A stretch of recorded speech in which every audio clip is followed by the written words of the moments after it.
All right, we're back with another episode. Today's a special episode. I'm trying my damnedest to continue to diversify content, and I've really enjoyed when I had Clinton Heidi Smith on, so I thought this was exceptionally fitting to have this guest on. But first, I want to thank the sponsors. I want to thank everybody at www.johnbartoloshow.com. I want to thank Enforce Weapon Lights. Thank you to Enforce, the crew over there. Go check out Enforce Weapon Lights, and I want to thank everybody that's listed on the site, and go check out some of the blogs. I've been making an effort to make sure that we get a lot of the show notes up there so people can follow along. Today's guest is the brains behind the Ready Gunner operation. We have the one and only Buff Cookie, Casey Currey. What's going on? Hi, how are you? We're doing all right. So we had the other half on. You're the better half. Yeah. So, I always have loved you guys' story. You guys have a great story. We share so many mutual friends. And I said to Neil, there just never was really a reason for us to connect. We were in different sides of the universe. But you guys have such a fun story, and it's just really an amazing journey. And Neil was starting to touch on some of it. Of course, his background gets woven up into it in the store and all that. And then you come along, and there's this whole side of it. And he goes, Casey's like her own universe, her own island. So how does that come to be, and how did you get to where you are? Yeah, so Neil and I, we actually met back in 2014. We were both working for a real estate company, kind of had full-time jobs, and he was doing Ready Gunner on the side. Both shared similar interests in, the outdoors and hunting and being active. So we kind of just clicked right off the bat. And then he left to go do Ready Gunner full time. And I started giving him some ideas, started pitching him on social media and how to market his company. And then it got to the point where I'm like, I would love to help you grow your business instead of working for somebody else. So about 4 years ago, I came on to help him do just all of the day-to-day stuff that was occupying too much of his time. And we moved into a big building here in Orem, Utah. And now we have this great little gun shop and gun range here in Utah that we just love. It's our pride and joy. It's our family run business, and it's our baby. We love it. It's kind of amazing. Women are always like the behind the scenes geniuses of everything, but you've managed to get in front of the camera, and you do have a natural gift for marketing. And it's amazing how it's all played out for you guys, kind of these worlds colliding together. And then, the family, everything in the shop. And he talked a lot about Ready Gunner being a part-time thing for a while. And I asked him, I said, when did you realize like you had something? Was it around the same time he did, or were you like, go pursue that, like you love that's a passion? Like at what point were you like, hey, we can make money having a gun job? Like at what point were you okay with it? So I've always been around guns, so I love the idea that he had this shop, but he wasn't putting enough time into it to really grow it. And I think one of the things is Neil is like full of great ideas, and he just has to like run with them. Mm-hmm. And if he doesn't run with them, they won't go anywhere, and somebody else is going to steal it and make it great. So I've always told him, I've noticed this. So I'm like, you have to go for it. Whatever it is that you like sparks you or you think is going to be great, let's just go for it full force. So that's kind of what he did. And I had his back with it. And I'm like, hey, let's do it. And he went 2 years without taking a paycheck just so we could grow the business and build it to what it is. But it was worth it ultimately. Yeah. And I think we saw potential in it. And we were able just to dive right in. And I think that's the only way to really, really grow something is you have to put your whole heart and soul into it. Yeah. Dom Rosso said that to me once. He goes, I've given away more $1 million ideas than I've kept. Yeah. Like, I'm like, okay. Yep. So I said to him, I said that, we always have like all these ideas swirling in our head and kicking around. I always feel that it's like the women that sometimes can help streamline them and get you a little focused into one area. And life is funny, I always say life is what happens while you're making plans, right? So you can make all these great plans, but life's just going to happen and things pop up. You guys managed to make it look so seamless. And I said that to Neil. I said, along the way, you guys did a great job just gravitating and still doing your own thing and growing and building and growing and building. And it's a lot of fun. And owning a gun store is nothing easy at this time right now. There's nothing easy about it. I'm a huge advocate of the FFLs. I feel like the FFLs are the most underappreciated segment of the gun industry. People don't realize how many of those are family operations, how many of those are blood, sweat, and tears, what it takes in some states to even get an FFL and to get that through, and what California is going through. I look at this guy, Warrior One Tactical, what he's dealing with. You handle a lot of the day-to-day. What are you seeing out there going into Corona and even post-Corona? How do you see the FFL climate and just owning a gun shop in general? Yeah, it's finicky, and like you said, it's super hard. We always joke that it would have been way easier to start a candy store. Oh, God. The margins are better, the paperwork's better, like all around it would be easier to do something else, but we love it, so that's why we put up with it. But day to day, it's tasking. Like there's a lot of paperwork. Owning a gun store and a range, we are regulated by almost every industry or regulatory agency that you can think of. Crazy. So that makes it a little more difficult, but we do our best to just keep everything, clean and streamlined and easy for our employees and easy for our customers. But it's hard to know what the market's going to turn into. Like we had no idea Corona was going to come and suddenly throw the gun industry through the roof.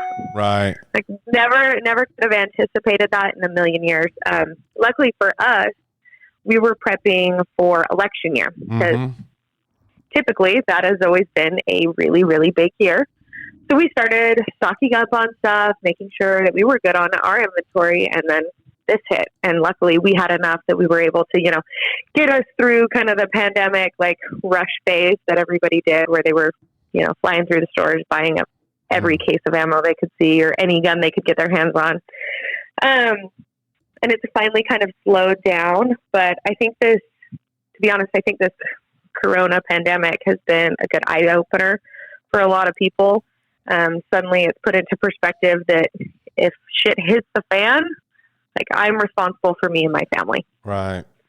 And I think we have a lot of new gun owners, a lot of people that are finally kind of realizing that home defense is a good thing. And they needed to be prepared for that when they weren't. So I think ultimately it'll be a good thing. And I think we'll get past it and we'll get back to some way of normal life.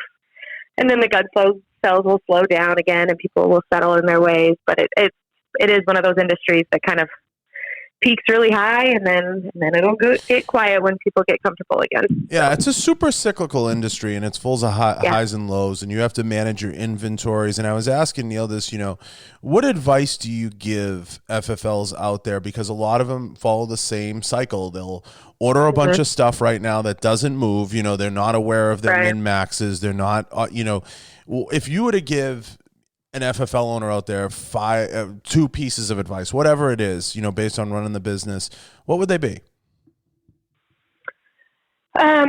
Honestly, don't overbuy. I mean, that's one of the biggest things that people do, or they stock up too much on their inventory, and by the time it comes in, they're going to have too much.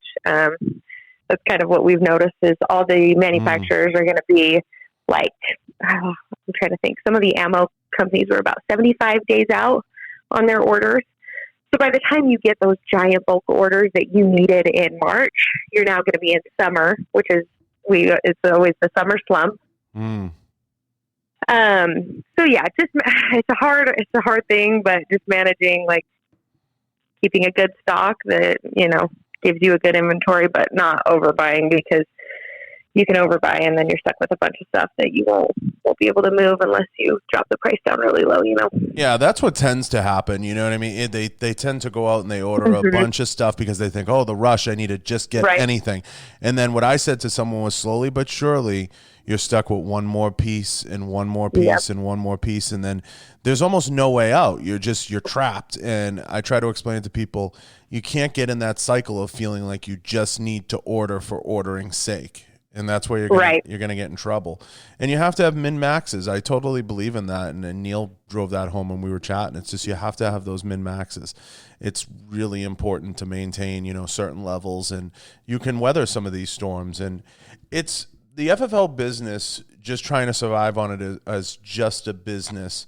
It's not enough today. Am I right in saying that, Casey? It's not enough. You have to have your hand in other things. Yeah, I totally agree. We have a lot of people that come and they're interested in starting an FFL and opening up a gun store because they think it's going to be super cool and they love guns, and like, hold on, there's more to it. Especially now, like, it's really hard to open a gun store now. But yeah, like, you can't just jump into it and think you're going to make all this money just selling guns. Right. Most people don't know the margins in guns is minimal. You're 10 to 20% at most. So for us, we've found ways to make money in other aspects. Guns is obviously our main thing, and we love that, but we wouldn't survive without our range and our custom builds and these different aspects that we have as a part of our business. So I think that's where we've been able to set ourselves apart and really grow in the last couple of years, is because we do have a variety of things that kind of keep us afloat. We're not just relying solely on those gun sales. Yeah, even getting into the different aspects of marketing or getting at least an online portal. It's amazing how many FFLs don't have their hand in those things. They don't even have something simple like an online drop ship or something. Anything, Kate. Like, you know what I mean? Just have something so you can push that when X doesn't work. You know what I mean? You just have your hand in something. Does it ever amaze you when you look out in the market and you talk? Because I know you talk to a lot of them and you're like, no, like, you have to at least have this. Do you still deal with that? Yeah, absolutely. And we actually we've got a good relationship with Action Target. They're the ones who put in our range, and they run a conference through our shop about every 3 months. The guys are and they amazing. Bring in all these. Yeah, they're so great. So they bring in people who are interested in putting in ranges who, either have a gun store or are looking just to do it all at once. And we always tell them, it's like, you need it. Like, you cannot solely survive just on your gun store. So that's been a huge thing for our business. Is that range. Yeah, keeping bodies coming through the door, keeping people moving, just having fresh faces in and around the business is tremendous. And like you brought up Action, they're such a great company. Jonathan's amazing. Everybody's amazing there. I love all the guys there. Super great people. And, just anything you can think of, they're just such great brand partners to have in anything you do.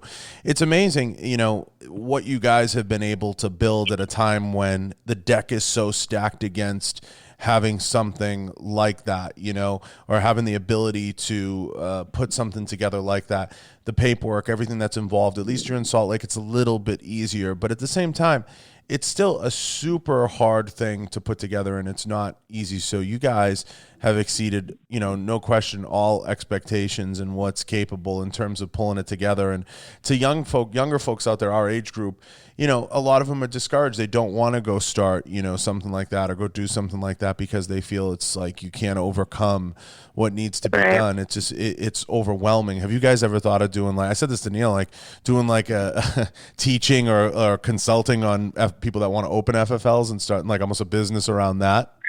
Yeah, Neil's talked about it a ton, and I've told him he absolutely should, because he's an absolute genius, and he put in a lot of hours and research and, trial and error, just all these things that would save people a lot of money in the long run that we learned the hard way, right? So absolutely, I think he should. It's just a matter of him finding the time and doing that as well, But yeah, he has so much insight. It would benefit people. Absolutely. Yeah, the time always becomes the issue, but I think a resource out there, because, the NSSF does what they do. It's not always great. I'm always hypercritical of them. There's, the NRA is not really, that's not really their thing, but, it's hard to find. I'd love to see you guys almost partner with either the NSSF or somebody and put together courses or something that can be pushed out there that, you can give people like the 1, 2, 3, the 3 steps to getting your business up and running properly, structure it, suggestions on marketing. Because I said this before, I'm always critical of the FFLs too. The marketing side of it is something that they neglect a lot. And I know you and Neil look out into the marketplace. You're always looking at different companies, what they're doing. But the FFLs try to rely on everybody else to do their marketing in so many ways. And they don't have enough of what I would call like homegrown talent around them to, help push their brand, push their stuff out there. And you're just starting to see some of it because some of them are starting to say like, hey, we get and if they come from the online business side, they tend to be more savvy with it and do more. Right. But the brick and mortar places that start in that ilk, they struggle. I know I can't think of one online ad I've ever seen, not ad, but even just presence from any of my New England home FFLs that I grew up with. And even here in Vegas, you see very little besides like the Range 702 Machine Gun Vegas, the range-based ones, because they get it. Right. But getting that push out there or developing social media around an FFL, when you guys were doing it, nobody was really doing it. Yeah, we were one of the first, and honestly, it's been crucial for us. Utah is a pretty saturated gun store state because our laws are so gun friendly, but we are about the only ones that do any marketing, social media marketing. There's a couple here that'll do billboards and this and that, but it's all of this old school mentality of regular marketing through a newspaper and magazines, and that's just not the way of the world right now. Like we aren't prone to go to those places to be advertised to. We're on our phones, and it's one of those easy tools to use once you know how to get around like all of the restrictions. I think that's the biggest hang up is people know like, oh, Instagram and Facebook and YouTube, they're not super gun friendly. I don't want to have to deal with that, or I just don't want to educate myself on it. So it's easier just to create an ad and throw it in a newspaper. Right. But it's just not, the ROI on that is nowhere near what you get by utilizing those social media platforms. Now and that was something that we were able to tap into early on before anybody had done it. And I think that helped us a lot.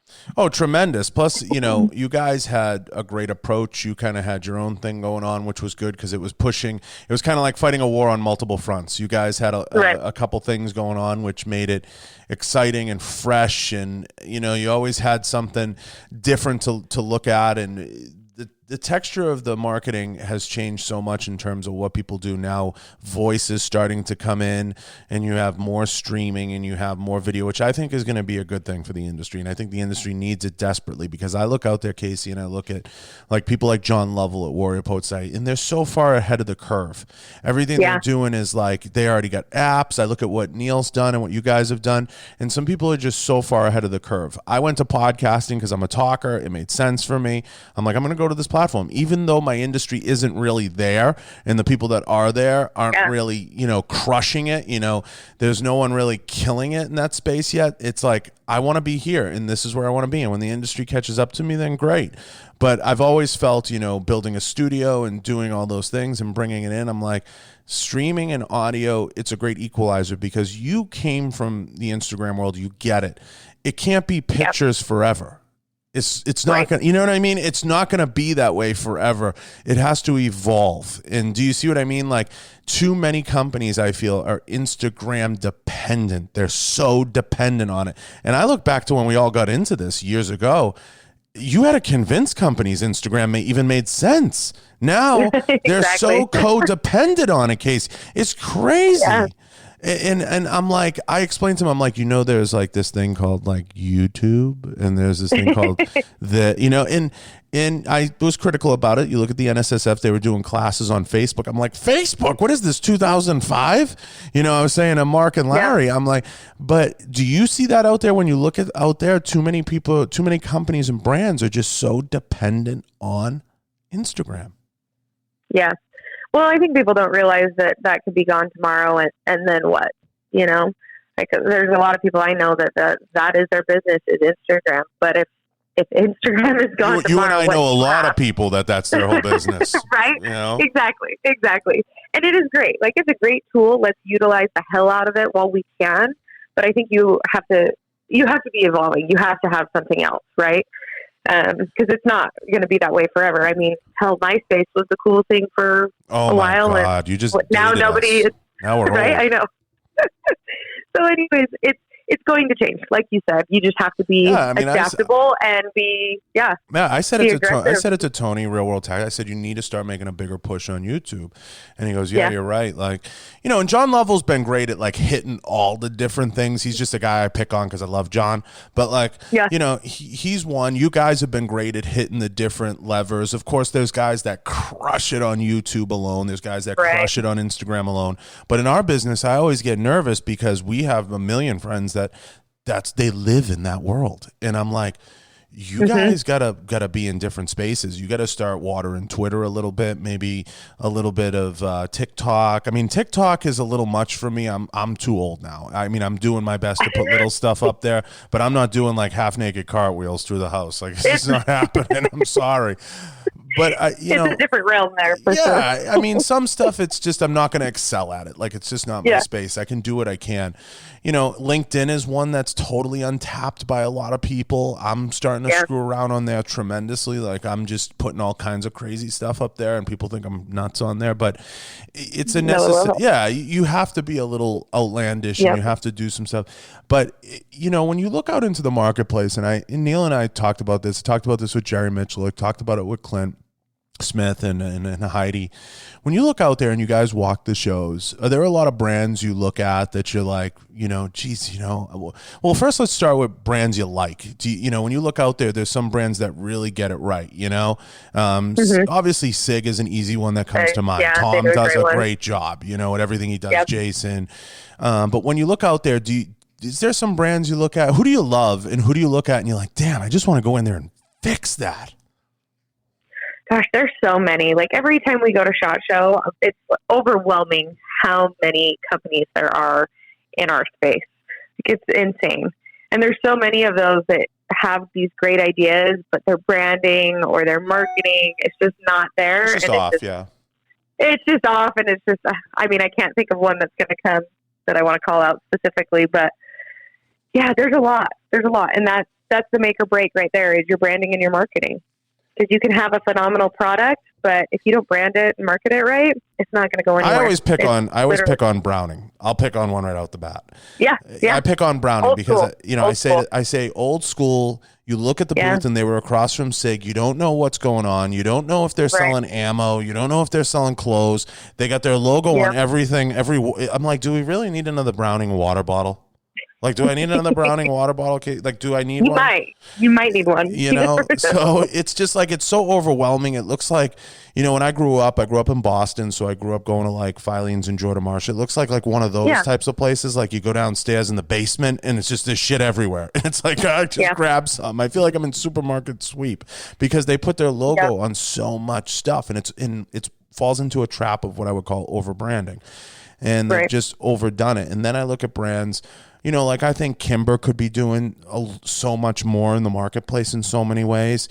I look at FN, and like FN's the running joke is FN's had that marketing job open since the dawn of time. They could be doing a lot more stuff. It's just that you see a lot. I would say this, the criticism I have is you see a lot of brands that there's just confusion. It's just brand confusion. And for sure. You guys would be great to come in some of them and just kind of clean it up a little bit or make some sense of it, or if they would sit and consult. But the hard part is always getting these people to listen. And how do you guys break through those barriers, or what secrets or what tips do you have to kind of get some of these brands to just kind of pay attention at the ground level of what you're doing? Because you guys get it right. Do they ever listen to you in the meetings? Well, so we actually own a marketing company, which I'm sure Neil probably brought up. But we market for companies in the industry. So we always approach them at SHOT Show and these different events that we can help market them on these social media platforms that we use. And it's kind of funny because the big dogs in the industry think that they are untouchable and they don't need it. So Glock, for instance, we'll always go talk to them and just say, hey, we're here. Like, how can we help? We'd love to help you guys market in a different aspect than what you're doing, because like you said, SIG has done a really good job. They're at, I would say, the forefront of marketing in the industry for sure. They're innovative. They're clean. Like you said, it looks good. And a lot of these other ones kind of are stuck in this rut and they keep doing the same thing. But talking to Glock, Their response is, we're Glock. We don't need any marketing. Was verbatim what we got from them. I said, okay, it's understandable. Like, yes, you're well known, but that doesn't mean you're not going to get beat out by somebody else. And sure enough, Glock won the SIG won the military contract, and has just, I think, excelled them in a lot of ways.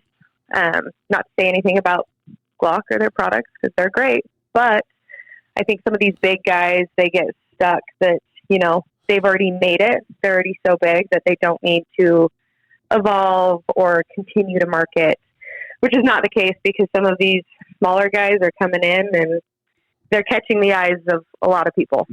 So that's one of the things that we've noticed. It's just kind of funny. So we actually go ahead. We actually enjoyed talking to the kind of the smaller companies and helping them grow, because they're more open to it. They're more eager, and they see room for growth in their company. Whereas some of these big ones, like I would say Browning is probably going to be another one where they're good where they're at. They're comfortable.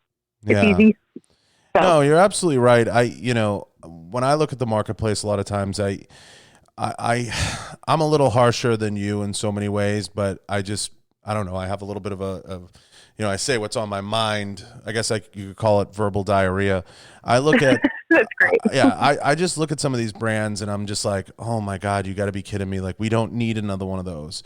But I always say this: everybody's an expert. Just ask them. They'll tell you how great they are. They'll tell you everything they know. And I think some companies, you're right, like a Glock, and some of them, they fall into the trap of like Glock. It took them so long to get clothing right. It just takes them time to figure stuff out. And I give a lot of respect to SIG and to Tom and what they've done there. But I think part of their success is Tom coming from Coca-Cola. And I've said this about the industry for a long time, Casey. It's not always about the gun. And every company wants to make it about the widget, whatever the widget is. Like if I had, and I want to get your thoughts on this. If I had $1 for every time a booth grabbed us and said, look at this rail, it's going to change the industry forever. And you just sit there, in case you're like, in your head, you're like, I want to get a pizza in the Bellagio. Like, when does this stop? You know what I mean? Like, how do we make this stop? Because if I listen to that shit one more time, I'm going to lose my mind, because it doesn't make sense. And we both know, we've been there in that room, and you look at them and you're like, this is what you want me to like, this is the big win. And you look at guys that like have had such huge success on YouTube and in certain spaces like the Demolition Ranch guys and everything. It's about the lifestyle. It's about doing cool stuff. When you look at Monster, when you look at Red Bull, it's never about them opening a can of Red Bull. It's never about them opening a can of Monster. It's about the lifestyle associated with action sports. And I've said this to brands till I'm blue in the face. I'm like, I literally looked at a brand, a very large brand, and they were like talking about this thing and this, like, and I said, nobody cares. I said, look, you're going to do a video. You're going to do an instructional video. You're going to break all the mods down. It's going to be great. But at the end of the day, that's not going to sell the gun. Yep. Because you're not changing the world. Do you ever get into those types of conversations with the brands? Like, I love that, like, you went from 18 parts to like 17 parts, but nobody cares. Yeah. So we get that all the time. And obviously, so we go to SHOT Show as a retailer, so we're going there to buy products. So everybody wants to sell us their stuff, right? The widget, yeah. And the one that drives me the most crazy is, check out our awesome custom built AR. Oh my goodness! If I have to look at another AR that is just a hair different than the booth next to you, I'm going to lose my mind. It'll change your life. All the time.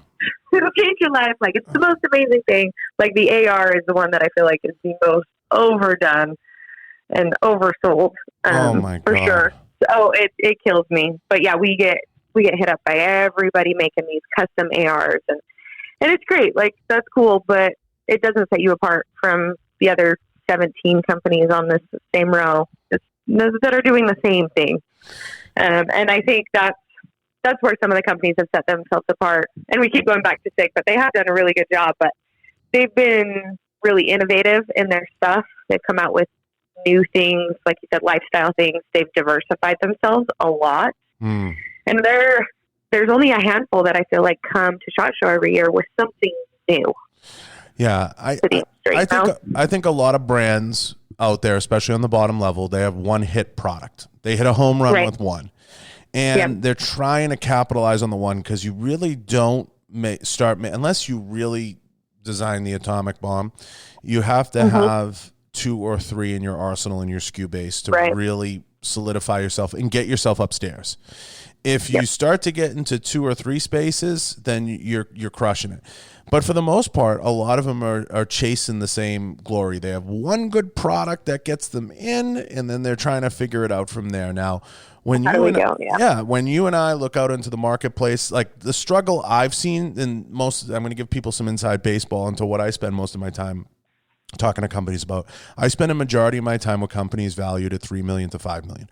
What I've found more often than not is a lot of those brands in the $1 to $5 million range, they have a very hard time taking on quality talent. And when they take on quality talent, they don't want to pay for it. They want to pay somebody $45,000 a year to reinvent the wheel for them. They don't understand that to get to the next level, to bring in good salespeople, a good talented person, maybe in marketing, or a talented web person, or a great SEO crew, it's going to cost you money. But the problem is the owner at that point, at that $3 to $5 million range, has just started paying himself.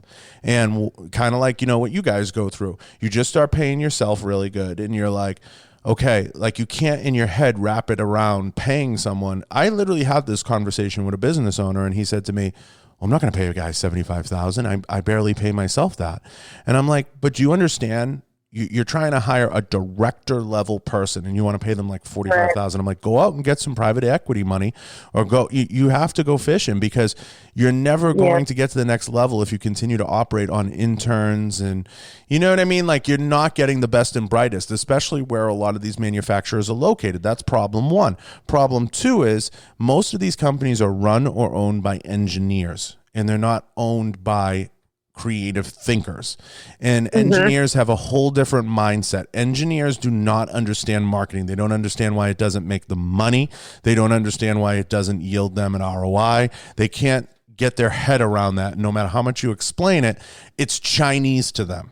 It's like, so you go into some of these meetings, and I know you and Neil have sat in them, and you try, and I'm not talking about the Glocks of the world. I'm talking about in that like downstairs level, that $3 to $5 million, it's trying to explain to them how to get to the next level. And if they have an engineering type mindset, or they came from running a machine, they have the hardest time wrapping their head around marketing, branding. And most of them, if you sat with them, and I did a deck on this, Casey, and I put it on LinkedIn, they don't know the difference between an ambassador and influencer, and they don't know the difference between advertising, branding, and marketing. Just those things alone. Which are super basic, right? You would think everybody would. But a lot of people don't. And that's actually not uncommon at all. And it is a matter of trying to explain to them that, hey, you do have to spend money to make money. There's a cost of acquisition. Yeah, there's a cost of acquisition of a customer. Yeah. The key, and they say, well, I'm not paying, $5 to gain a new customer. And I say the key is not to gain a customer. It's to convert that customer into a client. Because do you go into it every time someone comes in and buys one gun saying, I made money off that person? No. You make money on them the second or third or fourth time. And that's when you start to make money on them. Your cost of gaining someone, if they come in and just bought a gun and 1 box of ammo, you basically broke even. Exactly. Totally. And that's the hardest thing to explain. I don't want people to buy one of our guns. I want them to buy the whole line. I want them to be a customer for life. And explaining that to brands, or getting them to understand that cost of conversion, that's what the conversation needs to be about. We're not trying to get someone to buy one thing. We're trying to get them to buy 5. Yeah, that returning customer is really the biggest aspect, right? Oh, yeah. You got to keep them coming back. Yeah, and that's what we've... Yeah, no, keep going. We've done with our store, just always trying to find ways to keep customers coming in. So, like one of our things we're known for is our concealed carry permit. We probably do the most in the state, and it's because we charge $5 for the course. So everybody else charges about $45 for the class, and then you've got to get your fingerprints, your passport photo, pay the state fee. So you're over $100 if you take it anywhere else. With us, it's $25 for all the stuff and your state fee, and you're done. And a lot of people are shocked at why we do that, but we do it as our loss leader product to get those first timers in, get them a free 30-day range membership with their class, get them their first gun, and then they're there. Like, suddenly we've created this experience for them, and taken such good care of them the first time that they've come in that they'll return. So I think it's all about creating a space where you have a customer or a client that wants to come back because you've taken care of them from the get-go.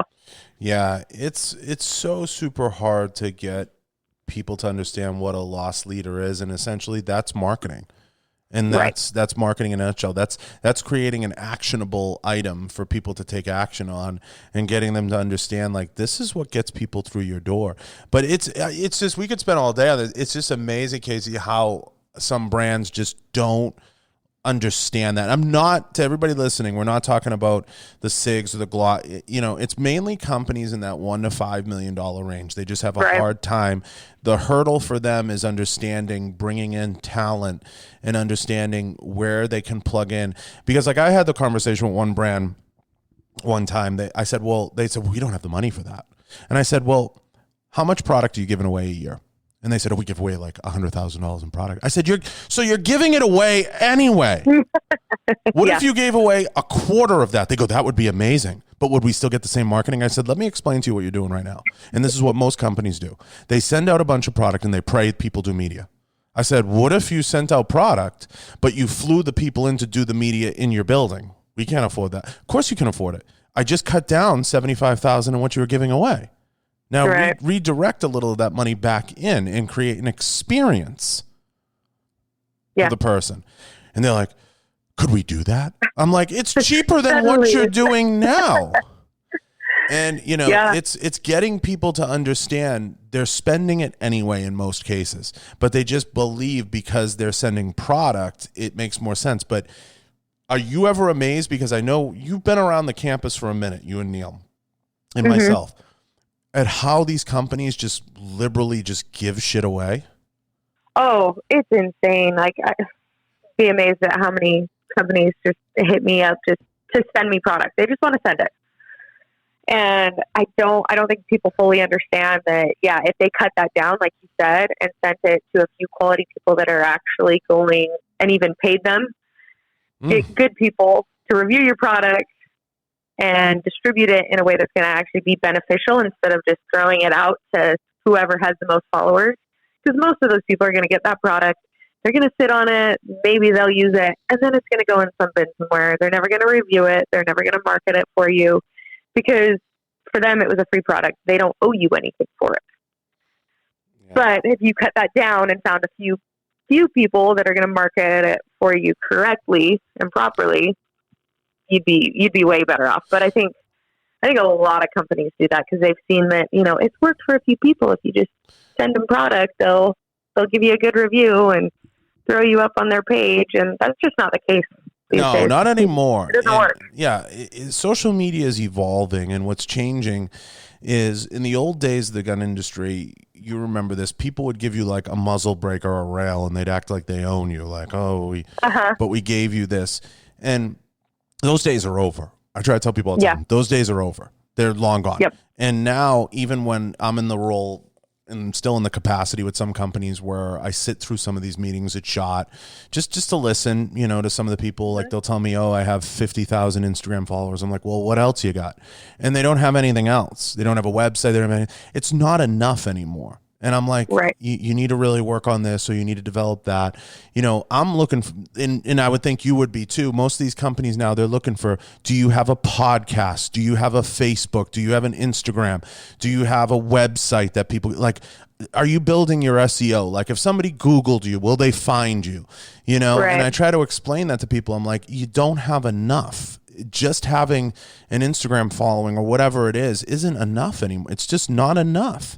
And, you know, companies, there's still some in that mindset, but I would love to see them take a more dialed in and focused approach and actually know who they're giving product to and what they're doing. And I say it all the time. If we were playing baseball, we'd be millionaires. We're our own worst enemy in so many ways because we make the mistake constantly of selling ourselves short and getting into these relationships with some brands. And I'm not saying it's you or I, but there's people out there that do it, and they complain, oh, I'm not making enough money, or I'm not doing this. Well, what did you negotiate, or what's the deal? Well, they sent me some bags.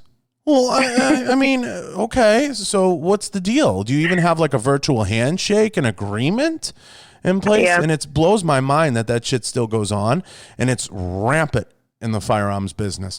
Now, because you know from the modeling and fitness world especially, it's totally different. You sign a fitness contract, they fly you to the location, you do the photo shoot there, you do everything. It's only in the gun world that, like, you talk to the marketing director and they're like, we'll send you a muzzle brake. And I look at them and I'm like, now what? What does that mean? Like, what? And they're like, well, do your thing. What's my thing? What are you talking about? Like, there's no responsibility on the other side to create the actual market. Like, what's your plan? What's your messaging? What are you trying to do? And they look at you like you have 10 heads. And I've had these conversations at high levels with so-called marketing, quote unquote, directors. And they're like, and they look at you like you have 10 heads, and you're like, so you just want to send me some lights? And that what? Oh, and that's as far as their thought goes. Mm-hmm. That's as far as it goes. Like, and now what? So I see the evolution coming, and I think you do too. How does it play out, and where do you think all this is going? This marketing and everything else, everything that we talked about. Where do you see it going? Gosh, it's such a hard thing because it's ever changing, But like you said, I think it's going to take a drastic change probably here in the next few years, where just these pictures on Instagram they're not going to be enough, right? And it's already changed where, you can't see likes, or most people can't see likes. So even that aspect is gone. So all these influencers or ambassadors that were solely making their money based on the fact that they got so many likes, well, that's no longer the case because people don't care as much about that. So now it's about providing, a different type of ROI, and you're having to show your actual engagement on the back end, because on the front end, people can't see it. So yeah, I think it's going to change for sure. Like you said, the gun industry, I think a lot of people are stuck in this old school mindset. They haven't adapted to kind of the lifestyle like we've talked about. Creating a lifestyle is super important for brands.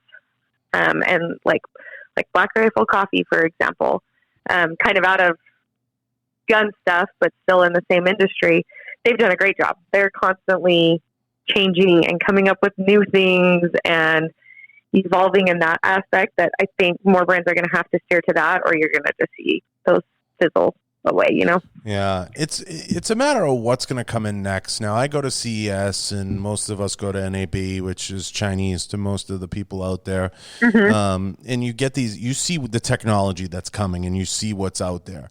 It's going to keep evolving, Casey, and whether or not these brands get behind it or they understand where it's going. And I know some of the things Neil's working on, some of the G14 classified stuff. I know some of the stuff, that you guys are he's putting together, but it's going in that direction is my point. You look at what John's doing, Lovell, and, even, the thing I did with the podcast, one of my goals was to not make it about the gun all the time, make it about people's story, talk.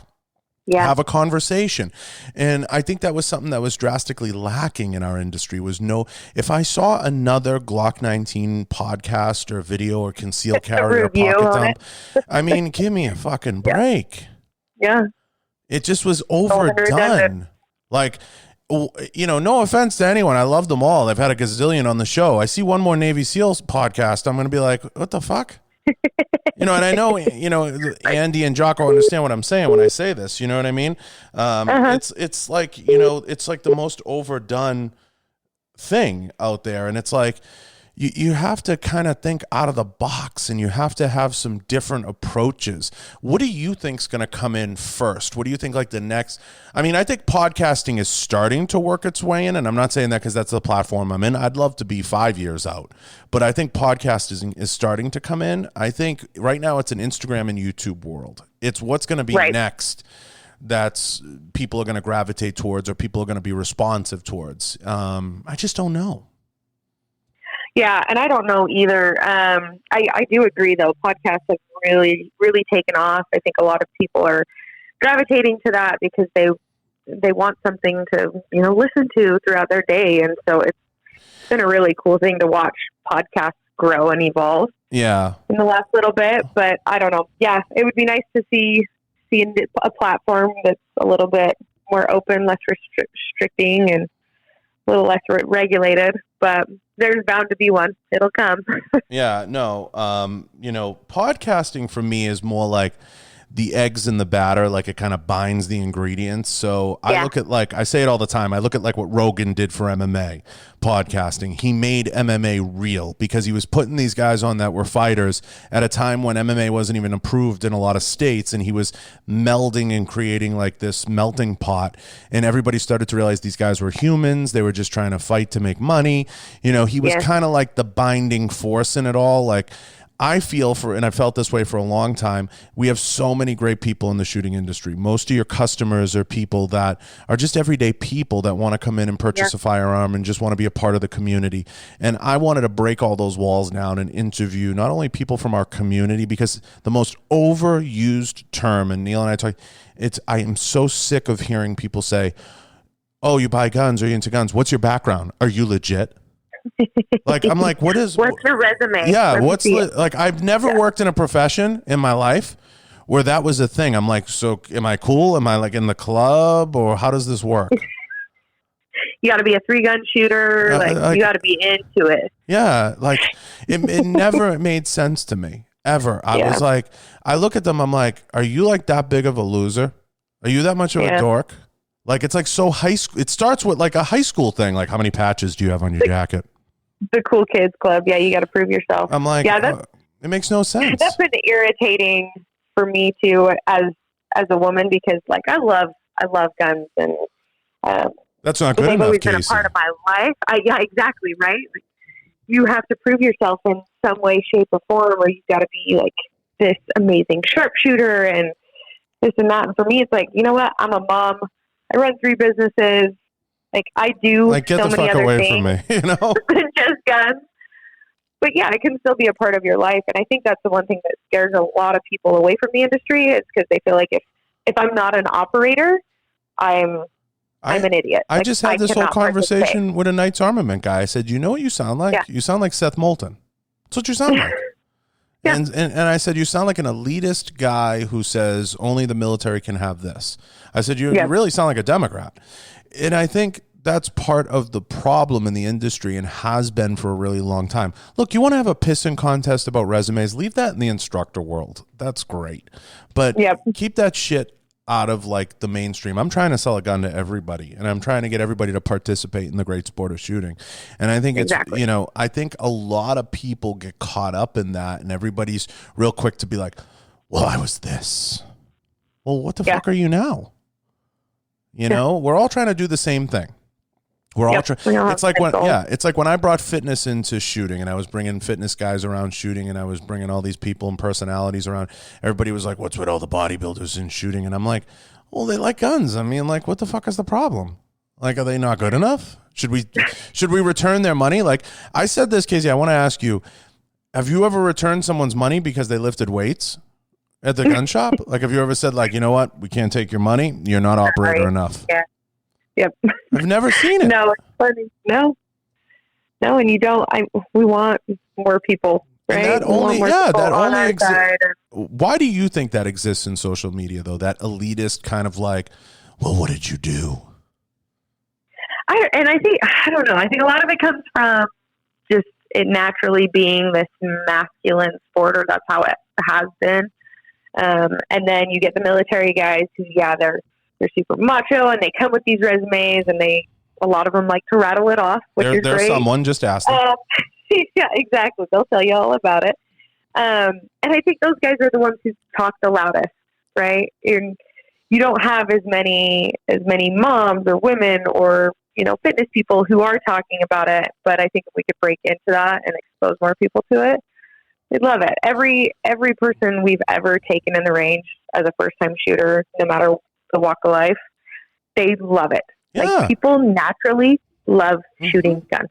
And I have never met a person that didn't like it. I had a woman on the other day. She's the Yankees hitting coach. She just got into shooting. She loves it. She's going for a concealed carry permit in Florida. I said to the Knights guy, I go, should I like tell her she's not in? Like what's like how to like where do you start? At what point is it acceptable? Is it unacceptable for someone to just say, "Hey man, I just like shooting"? Is that unacceptable? I think for some people it is, because some of the macho guys feel like you have to be all in or not at all. But that's definitely not our mentality, and that's kind of what we've based our store around too, where it's like, hey, we're a family business. Come in, like we want to help anyone and everyone. Let's just get you taken care of for whatever you want to do, whether it is you want to become a 3-gun shooter or you just want to have a gun so you feel a little safer at your house. The scary thing, let's take everybody. The scary thing is, and you know this to be true, people like Crispy, Omar, and certain good folks in the industry that have really been through some shit, they don't have that mentality at all. Yeah. No. They're so encouraging. They're so great. I call them friends. They're such awesome people.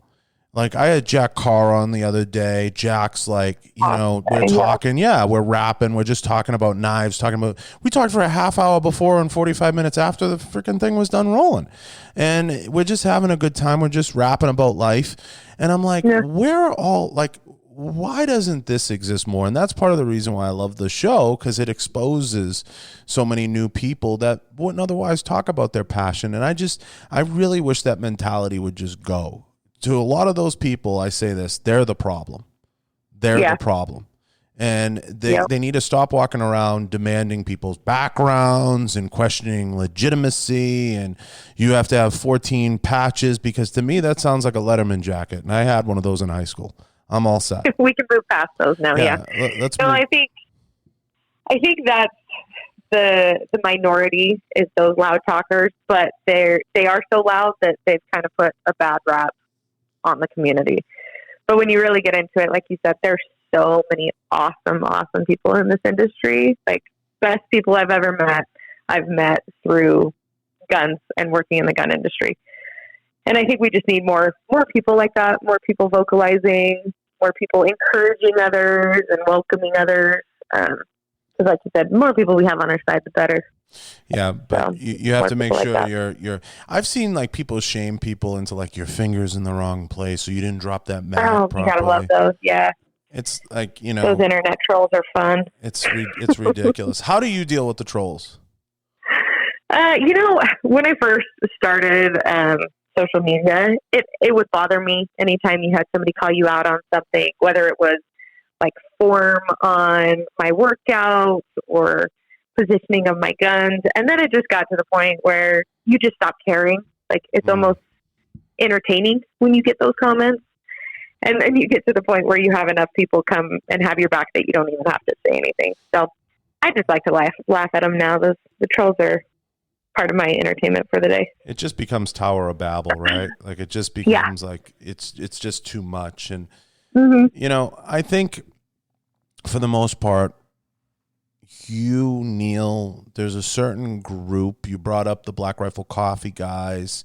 There's a group out there. There's a groundswell. Crispy and his approach to life. So many good people that we're going to overcome this. And there's going to be enough good folks around the industry that you're going to just be like, dude, shut the fuck up. Like we're here trying to move the ball forward. And I do blame, some of it has to do with the old guard of the industry. And then some of it has to do with, like you said, a lot of the people, whether it's, they were Leos forever and they have that elitist mentality, or they came from the mill side.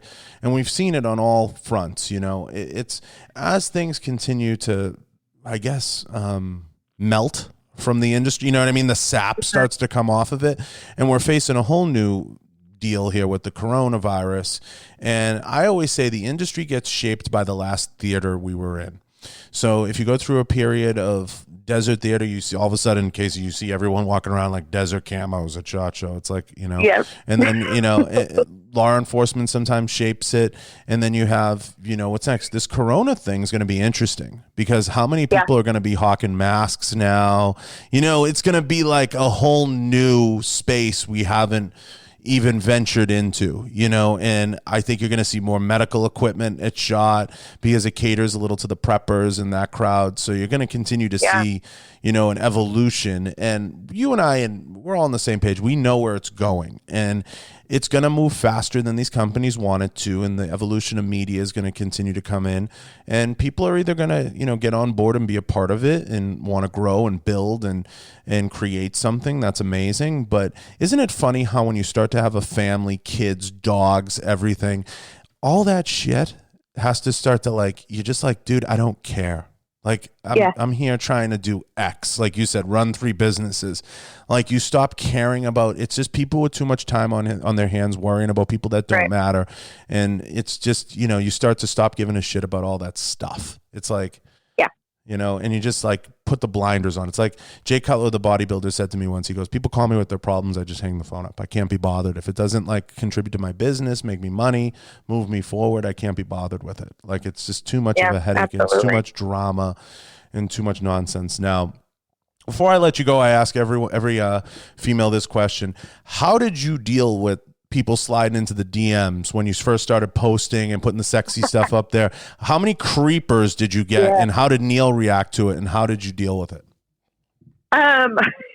They're so funny. A lot of them. To answer how many is a ton. We've heard it all here. So Lena brought up the Wiki Feet. She's on Wiki Feet. People are into feet, I guess. The feet fetish. But what's weird? What's the creepiest guy you've got, and what's the creepiest scenario? Oh, creepiest? I think the weirdest are always the feet, and there are a lot of them. It always surprises me that people will say hey, show me your feet. Post more pictures of your feet. That one is super weird. There's a lot of Indians. Those messages are always super funny because the English is terrible. I get them. So, those I think everybody gets. Those are great. Those are endless. My favorite one. This is one of my favorite stories. Was I got a DM that said, hey, send me some nude photos. And looking at this profile, this kid looks really young. So I tap on it, and sure enough, he's probably high school, maybe even junior high. This kid is young, super young. So I respond back and just say, hey, you need to watch what you say, or I'm going to tell your mom. The response back was, please don't. I'm so sorry. My buddy stole my phone, and he was playing a prank. Please don't tell my mom. And I died laughing because I genuinely think it was this young kid just screwing around. So we die laughing over that one. But dealing with them, you just get to the point where you ignore, you block. That's the greatest feature on Instagram, is if you want somebody to disappear, they're gone in 2 seconds. But for me and Neil, our biggest thing has just been being open with each other. He has access to all my stuff. A lot of times he'll respond to those messages trying to be funny. So he knows I'm super loyal, so it doesn't matter who tries to slide into my DMs. It's not going to phase me or our relationship. So that's been big for us, just with my type of marketing and modeling, is just being open and honest with each other, and we get a good laugh. Neil thinks they're hilarious. He's always joked about doing story time with Neil and just reading my DMs. Oh my God, you'd make him. It's funny you say that because I'm always looking for cool ways people can capitalize on this. So here's the funniest thing. I said to Kendall Jones, the hunter chick, I said, who I love. She's amazing. And great story, amazing story if you ever listen to that episode. But Kendall gets a lot of people that ask for her clothes, and clothes is a common one. Taylor Spadaccino brought up clothes. Clothes is a common one. And I said, if you girls were smart, you would put a portal on your website, a page, that you'd actually sell the clothes, but donate the money to charity. And if you did $20 for a pair of socks, $50 for some dirty sweatshirt, $80 for some drawers, and nobody knows if you used them or not, so who gives a shit? But all the money goes to St. Jude's or the Cleft Lip Kids, something along the way. Yeah. And I said, you'd make $1 million and you'd break the internet. And she was her and her assistant were that's not a bad idea, actually. I'm like, I'm telling you, I'm like, if you ever design like a menu, like, hey, my socks, like you can have the official Buff Cookie used socks, like you can my gym socks. So gross and so weird. But it would work. You're absolutely right. Yeah, we had one girl jail mail. She got jail mail. That was interesting. I wondered how they even got her address. I had one. The feet thing comes up quite a bit lately. The feet thing is new. Of course, there's always the nudes or like we'll pay anything. Right. I always said like, why not like you donate the money to like some charity? Send them fake nudes. Like just be like, you've been hacked. Like we duped you, and the money, your money went to St. Jude's in their name. You know what I mean? Yeah. And that would always be interesting. But if Neil was to play a prank on someone, he should do that one time. He should get someone that's like really all about it and be like, listen, bro, for $1,000, we'll give you a video. And it'll be like the dirtiest, raunchiest video ever, right? And you give the money, like seriously, give the money to like the Australian fire koalas or something. Or That's Corona. Or do Corona. Yeah. I mean, I think that would be something. You would break the internet with Selling that, Casey. Socks for Corona. Yeah. I like it. That's a great idea. You'd absolutely break the internet. But I think what you guys have is amazing. I think it's special what you guys are doing. And I look forward to how the story evolves. And I told Neil, when this all dies down, I'm going to take a ride out. I'd love to take a ride out. Or if you guys are in Vegas, I'd love to have you both in the studio to do love to have you here. A dual episode. It's a lot of fun. I think what you guys doing is awesome, and I'm going to keep watching and stealing ideas and all that happy horse shit because I think it's great. And thank you. We appreciate it. You guys are awesome. I want you to tell everybody where they can find the store, where they can find you, where they can find Neil, and how they can reach you guys if they want anything. Yeah, so our shop is Ready Gunner, so readygunner.com, Ready Gunner on Instagram, and then me personally, I am buff_cookie on Instagram. And we are here, so come see us, call us. Where'd the name come from? So when I first started my social media, I did it because I was doing fitness competitions. Right. So, and my maiden name is Cook. So all through high school, I was always called Cookie. That was just the name I got from everybody. So Buff Cookie naturally kind of came together, and then it just stuck. So now everybody's like, where did that come from? And I'm like, gosh, I'm so deep into it, I can't change it. So here we are. It was funny because Neil never, what triggered me to even have you guys on, obviously you guys are bedrocks of the industry, but one time I remember Bruce from Quest was like, have you ever had Casey on, that Buff Cookie? And I said, no, but I got to have them on. Like, I was like, no, you're right. And I was like, Bruce I have to. Great. I said, we're like 1 degree of separation. I said, we have a ton of mutual friends. I just never got around to, having them on. And he was like, he's like, she used to compete. And I was like, that's right. I'm like, I got to have her on. So, I mean, it's amazing. Great guy. How small the world is sometimes when you start to talk and communicate and everything. And you guys are awesome. I mean, I love everything you guys are doing, and I love seeing the photos of even the family and the fun and the stuff you guys are doing. The dogs too. It's amazing. The freaking dogs. Yeah, we got chaos going on, but we like it. So. It's organized chaos. I appreciate you. I appreciate the hell out of you for doing this. And I'm going to thank everyone. And head over to www.johnbartoloshow.com and go check out all the sponsors. And special thanks to Enforce Weapon Lights. Go check out Enforce.